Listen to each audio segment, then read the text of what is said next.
तो हाय दोस्तों, अभी तक आप लोग सुनते होंगे कि खेसारी लाल यादव बर्थडे नहीं मनाते हैं, केवल पवन सिंह का बर्थडे ही ग्रैंड तरीके से मनता है और खेसारी लाल यादव इस लेवल पे अपने बर्थडे सेलिब्रेशन नहीं करते हैं।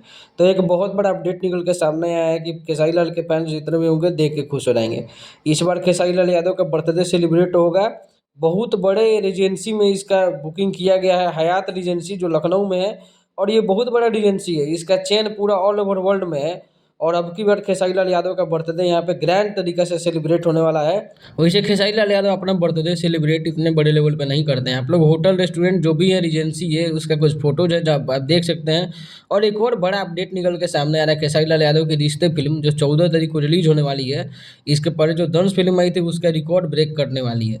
आप लोग देख सकते हैं कितने ज़्यादा सिनेमा हॉल का लिस्ट है, ये लगभग 65+ सिनेमा हॉल है। बिहार और झारखंड मिला के इस बार बहुत बड़े ग्रैंड लेवल पे हो सकता है खेसारी लाल यादव का बर्थडे है, इसलिए उस लेवल पे इसको रिलीज किया जा रहा है। और हमेशा से आप देखते थे कि पवन सिंह पावर स्टार का ही बर्थडे उस लेवल पे मनता है, लेकिन इस बार आपको खेसारी लाल यादव का बर्थडे भी देखने को मिलेगा उस बड़े लेवल पे। इसे खेसारी लाल यादव के बर्थडे के लिए बहुत सारा बैनर पोस्टर पटना वटना हर जगह छपवा छपवा के इनके फैंस जो है लगवा रहे हैं। चैनल को सब्सक्राइब जरूर कीजिएगा। फिल्म का रिव्यू, फिल्म का वीडियो और बर्थडे का वीडियो सारा इस चैनल पे आएगा।